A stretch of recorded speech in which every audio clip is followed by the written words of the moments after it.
The House of Mystery presents Inside Writing, the radio show where authors discuss their writing process in all genres.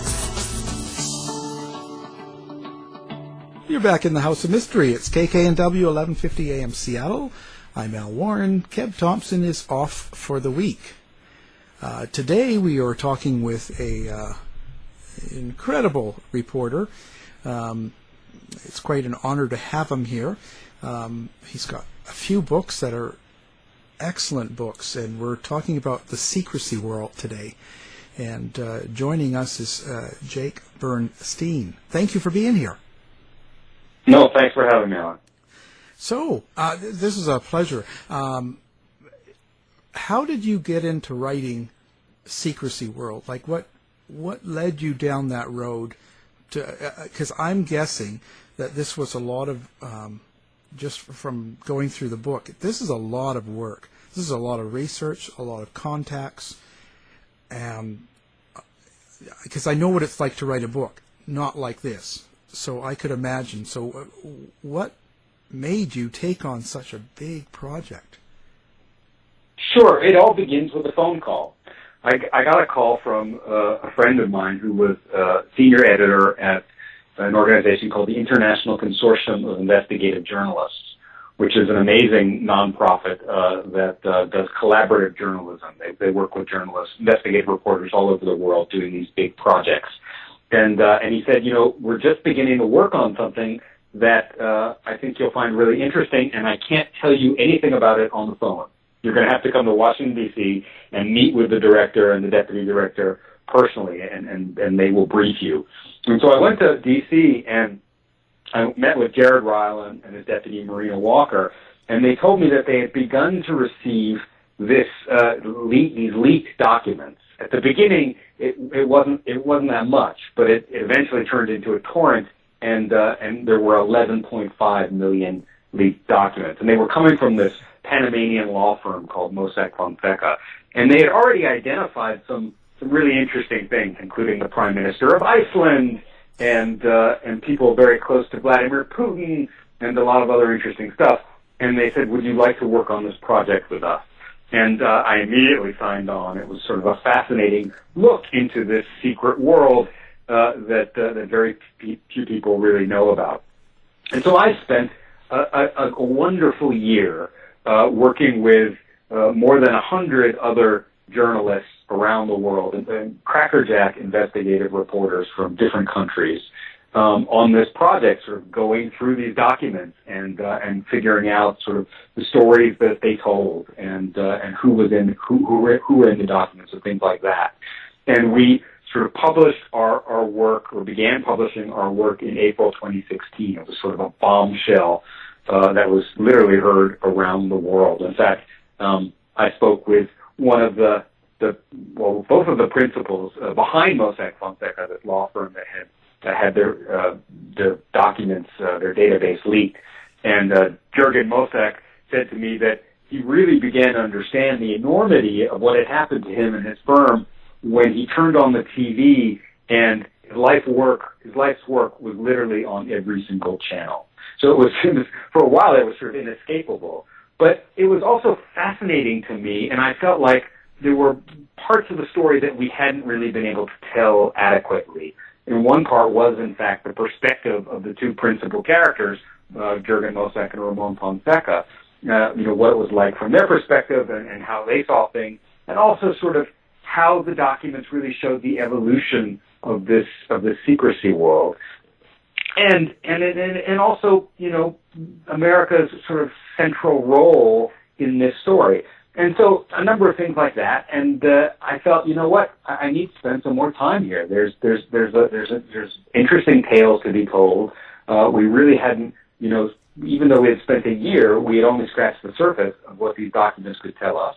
And so I proposed this book and went off on another wonderful adventure. Why? One thing that struck me is why so many people still have not heard about the Panama Papers and just the law group in Panama, just the whole thing. It's I'm talking to other news people and all this, and I mention it to them, and they go, "Well, what's that? What's that?" I'm surprised. I mean, I think that's an excellent question, Alan, and it's part of the reason that I wrote Secrecy World. I think that Americans sort of think about this as something that happens somewhere else, and that doesn't really have very much to do with them. This is, the Secrecy World is all about sort of tax havens that are, tropical islands with ocean breezes and palm trees and things like that. It doesn't really relate to them. But in fact, it really does. First of all, the United States is probably the leading tax haven in the world. Delaware, Wyoming, Nevada pump out hundreds of thousands of anonymous shell companies. Delaware's pulling in $1 billion a year from its public registry. And the Treasury Department and the State Department have complained bitterly that Delaware's anonymous shell companies are being used by the Russian mafia and transnational gangs and other criminal elements to launder money. So it's a big problem from that perspective, but it's also a problem because, property prices in places like Seattle and Los Angeles and New York and Miami and San Antonio are really quite high, and part of the reason is that foreigners are using anonymous shell companies to come in and buy up property. And, that might be perfectly okay, but it also is being used for money laundering, for corrupt officials to park cash, and for other sort of nefarious reasons, and we can't tell the difference because it's very hard to get past who's behind these anonymous shell companies. And then finally, our government is complaining that it doesn't have enough money for infrastructure, for health care, for police, for education, for stuff like that. When, billions of dollars, I mean, it's more than $70 billion a year just from corporations has been disappearing in these tax havens. So that was sort of part of the reason I wrote the book, is to bring it home to Americans and make them understand that this secret underground economy, through its trillions of dollars flows, affects all of us all the time. Well, people nowadays, it seems like their focus is on, media sort of stuff, like the latest thing Donald Trump says, or whatever the case. They're more about the quick flash. And when they get a story like this, they can be outraged, but then the next thing that comes across their phone takes over. Like, this isn't going deep into people, and I don't know why. That's what's confusing to me. Do they just not understand what's happening here with the fake shell companies and what's really going on? I think part of it is the fact that it is so secret. I mean, this is all by design, right? I mean, people are using this system of secret bank accounts and tax havens and anonymous shell companies and trusts and foundations to hide their financial activities, to keep it out of view. And so that makes it very hard to see what is in fact happening. And that's why these leak investigations that the International Consortium of Investigative Journalists have done have been so important, because really for the first time they have given us sort of a macro view of how this world works and who the players are. Ultimately with the Panama Papers, more than 140 politicians from more than 50 countries were identified. There were more than 21 tax havens that were featured in the paper. So, we begin to see how prevalent this is, and that it's like an octopus. It's got its tentacles everywhere. And I think the fact that it's been, something that happens underground, in this secret world, is a big part of the reason why it hasn't really penetrated the consciousness of most Americans. So now, maybe give a quick explanation of what and how people get away with creating shell companies, what they do, and how they can launder money. Like how's the little system go? So if you and I have a lot of money and money to kind of hide, what do we do? Sure. I mean, that's a great question. First of all, we need to say that, it's not necessarily, it's not illegal to have a shell company, right? And there are legitimate reasons why one might want a shell company. Say you have business activities that you don't want your business partners to know about. That might be one reason to do it. Maybe you're worried about being kidnapped and you don't want the kidnappers to know, the full menu of your assets. Or maybe you're working in multiple jurisdictions and it just makes sense to base your activities in a jurisdiction that has low or no taxes. I mean, there's lots of different reasons, right? And that's all perfectly fine, right? But what's interesting is that since the publication of the Panama Papers, worldwide tax authorities have collected $500 million in unpaid taxes, right? So clearly, the system is being used for tax evasion in a big way. And there's lots of different ways to do that. I mean, if you have money that you want to launder or that you don't want people knowing about, you could, say, set up an offshore company in the British Virgin Islands or in Panama or in Cyprus, someplace like that, and they could set up a bank account. And then you could get the money into the bank account, and the bank account could then, the offshore company could then buy an asset here, say an apartment or a car or something like that, and then lease it back to you. I mean, there's different sort of ways that you can play the system to sort of hide your activities. And the people who are really good at it, they layer their entities, right? So you don't just have an offshore shell company, you have a foundation and a trust. I mean, I have in the book, I actually talk about a Mexican gentleman who wanted to buy an apartment, a house actually, in Seattle for his sister. And the house was about $500,000. His sister was involved in a divorce at the time. And he didn't want the husband to find out about the house because he didn't want the house to be part of the divorce proceedings. So he set up a Delaware company, and the Delaware company was going to buy the house. But the problem is that he would be listed as the member, as the person who was behind the Delaware company. And so what Mosack Fonseca suggested was create a Panamanian foundation. We will put our employees as the people behind the foundation. The foundation will in turn own the company, which will in turn own the house. And so it'll be impossible to figure out exactly, who owns the house because you'll end up at the foundation. And the foundation, the only people you'll see with the foundation will be these employees of Mosack Fonseca. So there's all kinds of reasons why you might do this. Some of it might be money laundering. I mean, the U.S. Treasury estimates that about $300 billion a year is laundered through the United States. And the UN thinks that it could be as much as $2 trillion laundered worldwide. So that's a lot of money. A lot of it's going through tax havens and secret bank accounts, and some of it's being laundered in other ways. It's being laundered through Bitcoin or things like that. So we really don't have an idea of the amount that's really going on. Like we have an idea, but we could never really figure it out because they hide these. Like we can't. If you approached Panama or you approached a lot of these places that do this, they're not going to give us the information, are they? This is precisely why the IRS has so much trouble, is that, these jurisdictions do not share their information. And so it's a real problem to sort of figure out what's going on.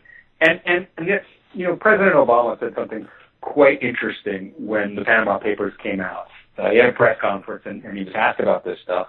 And he said, we're never going to eliminate illicit finance altogether, right? It's always going to continue, but we shouldn't make it easy. And what's happened is it's really been made easy. And part of the reason it's been made easy is because the mega wealthy and corporations keep these highways of cash open because they use this system and they want the secrecy and they want the anonymity, so that they can operate. But underneath that, the criminals take advantage of it as well. So, with this whole system going on, it almost runs separately than who we put in as government. You know what I'm saying? I mean, it is. There are powerful lobbies at work, right? So, for example, the Obama administration had a rule that they promulgated to try to make it harder for banks for anonymous shell companies to open accounts, right? The banks had to find out who the beneficial owner was, but the person who was actually behind the company. And it took several years for them to pass this rule. And in the end, what they end up passing is fairly watered down, and some people argue kind of worse than the status quo that existed. Well, why did that happen? It happened because the secretaries of state, Secretary of State of Delaware and of Nevada and other places like that, lobbied fiercely, to make sure that it was not a strong rule, and the lawyers lobbied to keep because they have an interest in keeping the system the way it is, and the bankers do as well, right? So there's a lot of vested interest here, and you're right, it transcends Democrats and Republicans. It's a function of how our political system works at the moment.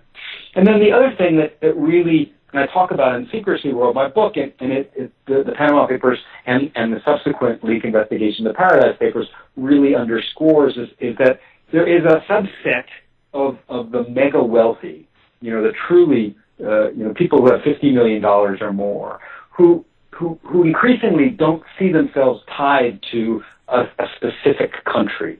They'll have a house in London, and they'll have a house in New York, and they'll travel on private jets, and they'll send their kids to school abroad, and they might make money in the United States. They might be born here, but they don't have the same allegiance to the country that people, wealthy people in the past might have. Right? It's almost like a transnational oligarchy, and they use this system. They are the principal beneficiaries of this system. And that's changed, with growing inequality and the fact that the system has become so prevalent is that's kind of new, I think. So, what's going to come of this? That's a pretty big question, but where do you see this heading now? I think it's a really good question, and one of the things that you see in Secrecy World and in the Panama Papers. I mean, one of the reasons I wrote the book is because the Mosack Fonseca started in the mid 1980s, but there are actually companies that are much older than that in the data, and you can see over decades how this system has evolved. It's almost like a living organism, right? I mean, it sort of mutates to fight off efforts to rein it in and to continue how it operates. So I think that's happening now. I mean, I think that because of frankly of the bad press as a result of these leak investigations, some jurisdictions like the BVI or Jersey or other places like that are sort of upping up. Are sort of increasing their vetting, their due diligence, demanding more information about the ultimate beneficial owners behind these entities. And so you see things moving a little bit more to places that are more opaque, like Dubai or Singapore, stuff like that, jurisdictions like that. The other thing is that what Mosack Fonseca was trying to do was kind of be McDonald's of the offshore system, right? Their business model was high volume, low cost. which made perfect sense when they started in the mid-1980s, because really all you needed to do was you created an anonymous shell company. You didn't ask too many questions about who was the beneficial owner of it or what it was being used for, and then you just put the piece of paper in a file and you forgot about it for a year until it was time to invoice the lawyer or whoever had set it up, to renew the company. But increasingly there was more due diligence and more vetting that was required, and it became more expensive to do. And so this idea of being high volume, low cost kind of broke down a little bit. And increasingly we're seeing that this system is the bar to entry is higher. So it's not the merely rich who can use the system efficiently. It's the uber wealthy. And so I think that's another change that has happened over time. So the law group in Panama, the Mosack Fonseca, they started with just, like you explained that in the book, they really started with nothing, two guys, and turned it into a huge operation. What do you know about those two guys, and what was special about them that helped them create such a system? Boy, that's a good question. I mean, part of it was timing, right? Which is, every business success story to some degree is timing, right? And they hit a time when there was, new wealth in the developing world in places like Brazil and China, and they just hit that perfectly. And it was also because of computerization and things like that, it was possible to do a business at this scale. But the other part of it was, in fact, what you put your finger on, which is these two guys were kind of exceptional, right? Jürgen Mosack is a fascinating character. His father was literally a Nazi. He was a member of the SS in the Hitler Youth. And after the war, he's actually captured by U.S. intelligence, and they try to turn him perhaps to rat on his fellow ex-SS members. And eventually, his father moves the family to Panama. And Jürgen is a young boy. He doesn't speak any English or any Spanish, and the family becomes very, they become very self-reliant on each other and very secretive. I think in part probably because of his father's past. So he's got the immigrant zeal to succeed, and that ambition, but also sort of a natural sort of secrecy that I think was tailor-made for this kind of business, right? And his partner, Ramon Fonseca, actually starts out as quite the idealist. He's a student leader. His father, his grandfather was one of the sort of founders of modern Panama in some way, and he originally wants to become a priest. Ramon Fonseca does. He falls under the sway of this sort of very charismatic, in the sense of popular and likable priest who's doing work with the poor in Panama, and then gets kidnapped and killed and murdered by the military.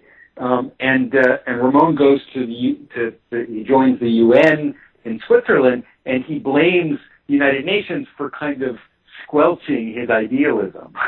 And he comes back to Panama and sort of wants to make money and wants to sort of turn his attention to being successful in business. And so he ends up partnering up with Jürgen Mosack, and together the two become a very potent combination.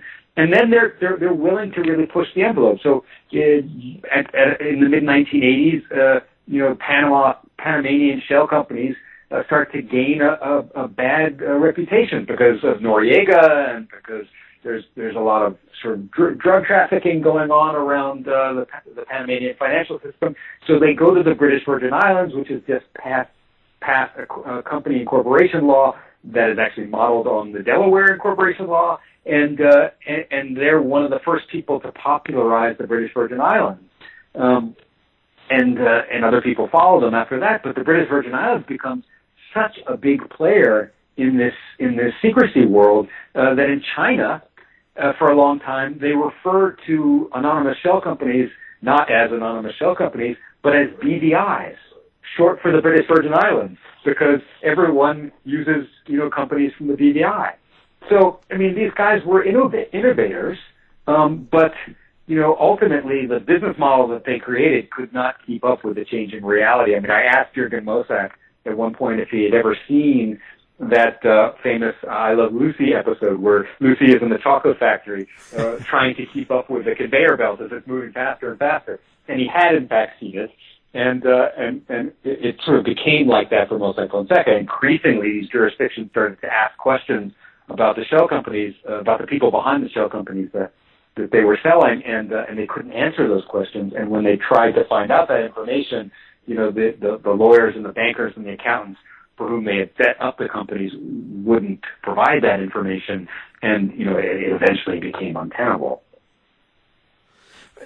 Can we expect any changes to come in through the governments that we put in? I don't like to bring out politics too much, but I think it applies to this. So when we put in a president such as we have now, is he going to do anything about something like this? Well, I mean, this president, I would say absolutely not. I mean, I found, and I have a chapter in Secrecy World about this. I found mention of at least 9 foreign business partners of Donald Trump's who are in the Panama Papers, and they're involved in all kinds of alleged bad behavior, which range from tax evasion to prostitution to bribery in West Africa. And Donald Trump himself admitted on the campaign trail that he has 515 companies, including 378 from Delaware. So he is a practiced user of this secrecy world. A lot of real estate people are, and ironically, the tax bill that was just passed in many ways incentivizes companies and individuals to use these kind of anonymous shell companies.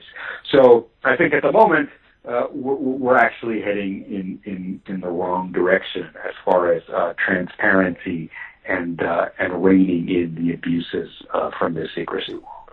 So in a way, at the moment, current government or administration is kind of working for something like this. They're not really working against it because they're very rich themselves.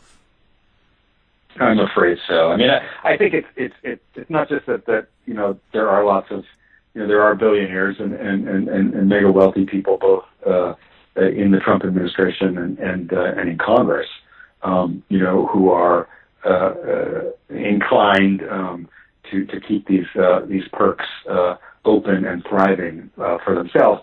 And in fact, in the second leak, the Paradise Papers, there were political donors for both Democrats and Republicans, as well as several of Trump's cabinet members, including the Secretary of Commerce, Wilbur Ross. So yes, I mean, I think that's a big part of why they they want to keep this system in place and thriving. And then you have all these vested interests, the lawyers and the secretaries of state and the bankers and all of that. I mean, it's really only going to change when people start demanding it, and they're only going to really start demanding it when they make the connection between the fact that our bridges are crumbling and our schools don't have heat. And we can't afford enough police and things like that. And they make the connection and go, hey, part of that reason is because there's this rampant tax avoidance and tax evasion that's going on, and we're not doing anything about it. Yeah, it's crazy. And you mentioned Delaware a lot. So Delaware is really. How do you explain Delaware and what they do? How's that? I mean, Delaware, it's been, they've been doing this for a long time. And I talk about this in Secrecy World, the history of Delaware. And when they first passed their corporation law, they're actually very worried about the power of corporations. And they won't. You can't actually form a corporation in Delaware without a judge agreeing to it or an act of the legislature. Because they recognize that this could be a real font for abuse. And then we get to the point today where basically anyone can form a Delaware corporation for any reason and give very little information. And so they've come a long way. But it's just, it's a thriving business. As I said, it brings in $1 billion a year, just creating, Delaware entities. So it's, they do not want to change it, and they fight it. They fight any efforts to impose transparency on them, tooth and nail, and that's bipartisan. It's sort of Democrats and Republicans, and so that's. But what's so fascinating, and I get into this in Secrecy World, is that the rest of the world kind of modeled what they do on Delaware. So the BVI, their corporation law is sort of based on Delaware, and Panama's corporation law is based on Delaware. And then the other piece of this, if you'll allow me, because it's sort of fascinating. Oh yeah. And that really underscores how involved the United States is in all this, involves something called bearer shares. And these are fascinating things. These are actually certificates. They're pieces of paper. And whoever physically holds the piece of paper owns the company. And governments hate this, right? Because it's sort of tailor-made for money laundering, right? If I have a company and the company has a bank account or house or whatever, and I give you, and the company is owned by a bearer share, and I give you the piece of paper, the bearer share, then you own the house, you own the bank account, right? And so it's very hard to track, completely not transparent, and governments hate it, right? So they have been, governments have been trying to crack down on bearer shares for a long time, and it's worked. Slowly but surely, countries have either forbidden bearer shares with their shell companies, or they've demanded that they be put under custodianship, which means that the piece of paper, the certificate, has to be in a safe, in a lawyer's office or a banker's office, and then that lawyer or banker is responsible for knowing who is the actual owner of the company, right?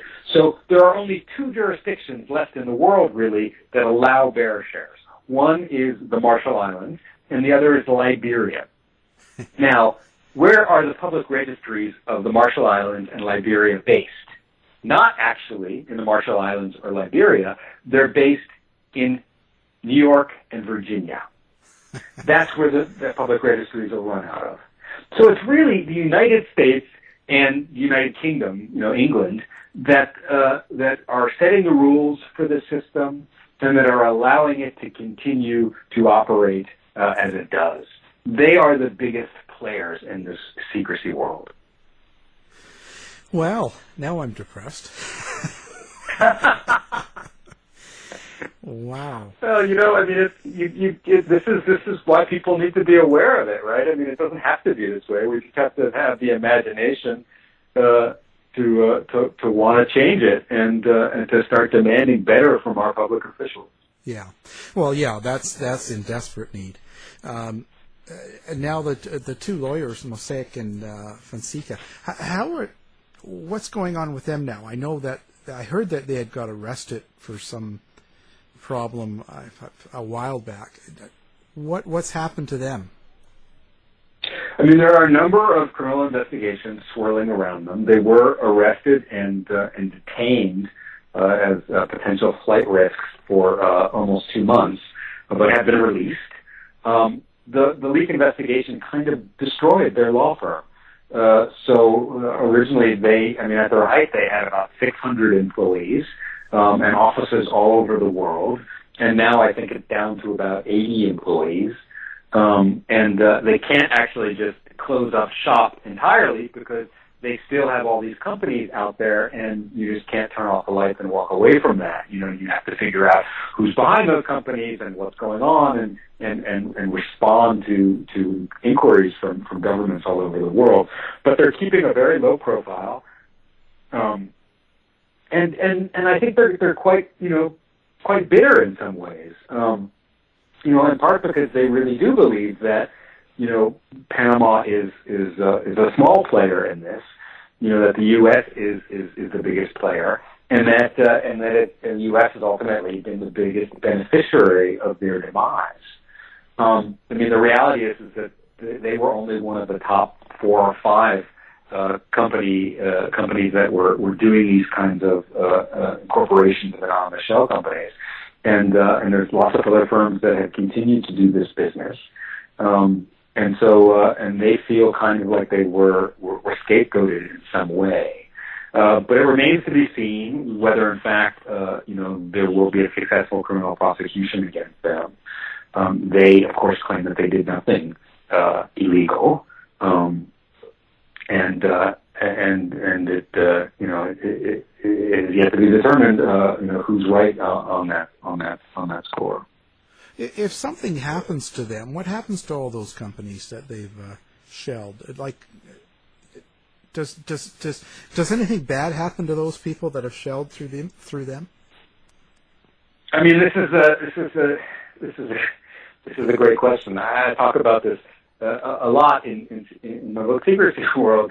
There's a wonderful debate that I found in the Panama Papers between Mosack Fonseca and the Swiss bank UBS. Where at a certain point, Mosack Fonseca approaches UBS and says, well, we're being leaned on by all these jurisdictions where we do business. We need to know more information about who's behind these shell companies that you asked us to create for you for your clients. And the banker at UBS gets all indignant and says, well, you need to know that information. We don't. And Mosack Fonseca goes, but you asked us to create the companies. We invoiced you, and then you marked the companies up before you sold them to your clients. It's not on us. And the banker, still indignant, threatens to report them to the Swiss authorities for money laundering. And eventually they work out some kind of arrangement, where they won't really ask some questions and that sort of smooth it over. But it becomes sort of like a hot potato, right? Nobody wants to take responsibility for how these companies are being used. And that's what's made it so difficult for Mosack Fonseca today is that they're going back to these lawyers and accountants and bankers who they set these companies up for and saying who was the real owner of these companies. And in many cases, the lawyers, bankers, and accountants are just ignoring it, because they're not the registered agent for the company, so they can kind of skate past that. But, as I said, that there are this data now is in the possession of several countries, Germany in particular, and there are tax authorities that are actively looking at it and starting to really try to figure out who are behind these companies and whether they owe taxes and whether they're involved in illegal activity. But even with 11.5 million documents, it's still just one company. It's still just one small piece of this larger world. Wow. Just amazing. Now, I was looking at some of your other books, too. I just want to mention that. Your one book called Vice. So that was kind of about the vice president for George Bush. Yes, it was a biography of Dick Cheney that I wrote with a colleague in 2006, which was fascinating. I think Dick Cheney is actually somebody who deserves a sort of Robert Caro style treatment. Robert Caro's an extraordinary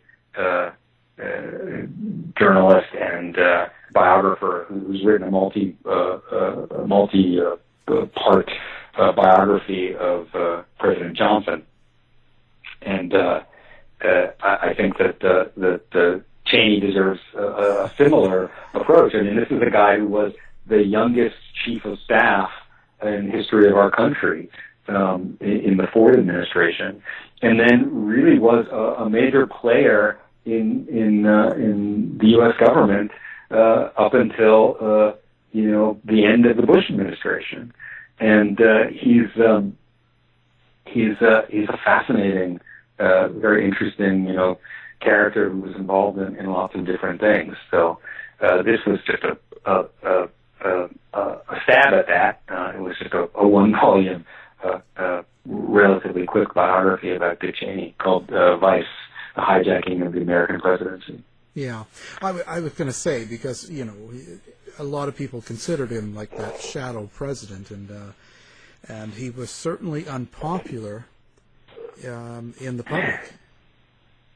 I mean, he had extraordinary power, particularly in the first term of the Bush administration, Bush 2, George W. Bush. In the second term, his power started to wane a little bit. And by the end, he had been somewhat eclipsed. But yes, I mean, he was an operator par excellence. I mean, he like I said, he had been at the very highest level of the government since he was in his early 30s, and so really knew, how to manipulate the levers of power in a way that I think very few politicians, American politicians, have. Just amazing. Well, this has been incredible. I've really enjoyed it. We have your books up on the website as great. As well as your picture. What's next for Jake? I am working on several different projects, and I look forward to being able to talk more about them in the near future. At the moment, it's a little bit too early, but they promise to be very exciting. Yeah, secret. You better watch it. They'll be, yeah, they're watching. They're watching. They're listening, and they know everything. So I know. I see these movies. Hopefully not everything. Well, but it is. I think one of the things that the Panama Papers and the Paradise Papers do tell us is that there are many secrets that don't stay secret forever. Yeah. I think it's true. As soon as you share anything, and it doesn't take long. Someone's always talking. Well, it's been a pleasure. Now, the book we've been talking about is Secrecy World, and our guest is Jake Bernstein. I want to thank you for being here. Well, thank you so much, Alan. I appreciate it. To find out more about our show, guests, or to listen to past shows from our archive, please go to www.houseofmysteryradio.com. Show's over for now. Was it as good for you as it was for me? Well, good night. This has been a production of Something Weird Media. I'll be back.